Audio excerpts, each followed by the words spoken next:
Bonjour mes amis. Dans la réflexion d'aujourd'hui, je vais adresser un message qui concerne une problématique bien particulière. Dans la Fédération France-Nord, nous avons une bonne moitié des communautés qui n'ont pas leur propre bâtiment et qui doivent se rassembler dans des bâtiments loués où parfois les loyers sont très élevés, des conditions éprouvantes, avec seulement une ou deux salles annexes, voire pas du tout, avec un espace-temps limité pour certains d'entre elles au sabbat matin uniquement, avec des sabbats où ils ne peuvent pas du tout se rencontrer, avec parfois des locaux qui sont très mal chauffés en hiver, et je pourrais continuer. Et si nous n'avons pas plus de bâtiments, n'est pas dû uniquement au manque d'argent, même si les prix du foncier sont exorbitants, surtout en Île-de-France, là où les besoins sont les plus importants, mais aussi à cause d'un blocage politique quasi systématique au niveau des mairies. Et je suis sûr d'ailleurs que dans le monde, nous pouvons avoir des problématiques similaires. Et il ne faut pas oublier que même les églises qui ont leur propre bâtiment peuvent faire face à des sérieuses difficultés, face aux besoins de rénovation très importants, face à l'obligation de se mettre aux normes pour garantir l'accès aux personnes à mobilité réduite, avec parfois des normes et des contraintes inimaginables. Je souhaite donc m'adresser aujourd'hui à toutes les personnes qui font face à ce type de difficultés. Le bâtiment n'est pas l'élément le plus important dans la foi, mais il a une place de choix et peut beaucoup influencer le développement de l'évangélisation, le ministère des jeunes, des enfants, et ainsi de suite. Le fait de pouvoir adorer le Seigneur dans un bâtiment adapté, dédié au culte, avec un accès toute la semaine, est légitime pour n'importe quelle église. J'aimerais donc aujourd'hui encourager et mobiliser ceux et celles qui rêvent, qui prient et qui luttent pour y arriver. Les Juifs sont revenus de l'exil babylonien.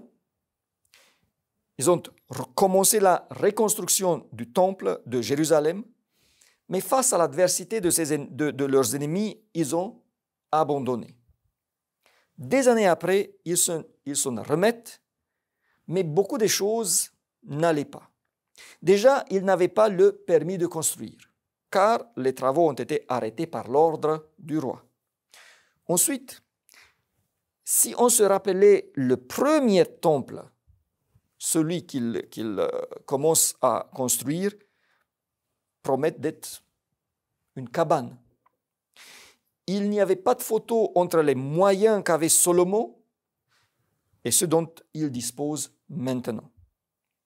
Les gens risquent de perdre à nouveau l'espoir et de lâcher. Et c'est là que le Seigneur leur envoie le message d'encouragement. Agé 2, le verset 4. Maintenant, fortifie-toi, Zorobabel, dit l'Éternel. Fortifie-toi, Josué, fils de Yotsadak, souverain sacrificateur. Fortifie-toi, peuple entier du pays, dit l'Éternel, et travaillez, car je suis avec vous, dit l'Éternel des armées. N'est-ce pas beau d'entendre cela? Face à l'adversité, face au manque de moyens, face à la situation administrative et légale compliquée, le Seigneur leur dit, avancez. Fortifie-toi, peuple entier du pays, dit l'Éternel, et travaillez, car je suis avec vous. Et ce message, mes amis, il l'adresse à nous aussi, en France-Nord et ailleurs. Sauf situation spéciale où Dieu connaît les éléments qui nous échappent et où c'est lui qui nous empêche d'avancer, je suis sûr qu'il souhaite que son peuple puisse l'adorer dans les locaux adaptés et qu'il souhaite que ces endroits soient des lieux d'où rayonne le message de l'Évangile. Chers membres d'Église sans bâtiment fixe, je vous encourage de faire de la recherche des locaux une priorité de prière, de recherche et d'économie aussi. Attention, le bâtiment, je répète, ne doit jamais être la première priorité, car celle-ci est la mission. Si nous sommes sérieux dans la mission, dans la proclamation de l'Évangile, alors les chances de pouvoir avoir un bâtiment grandissent. C'est là que se trouve notre plus grand souci. Nous avons besoin de plus de disciples, de plus de personnes qui font la mission et qui s'impliquent dans l'œuvre. Je reviens au bâtiment dont nous avons besoin. Le bâtiment, pour moi, est aussi de la mission. Le bâtiment peut nous aider à faire la mission. Et le Seigneur nous encourage de continuer, même si cela paraît désespérant. Unissons-nous et continuons à intercéder auprès du Seigneur.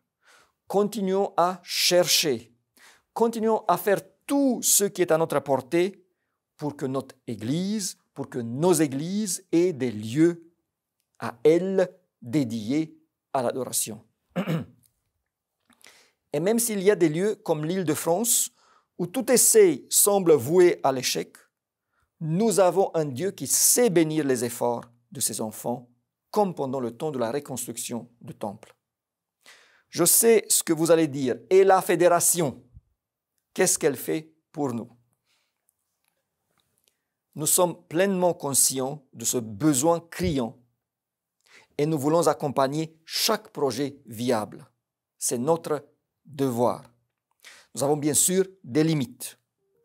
Et nous avons aussi le devoir de prioriser, car certaines communautés sont plus dans le besoin que d'autres. Mais ce message tellement beau est pour vous et pour nous également. Fortifie-toi, peuple entier du pays, dit l'Éternel, et travaillez, car je suis avec vous, dit l'Éternel des armées. Que le Seigneur nous aide à assumer ce message comme l'ont fait les gens d'antan. Que le Seigneur nous aide à avoir de plus en plus de lieux de culte qui nous appartiennent. Au revoir mes amis et à la prochaine.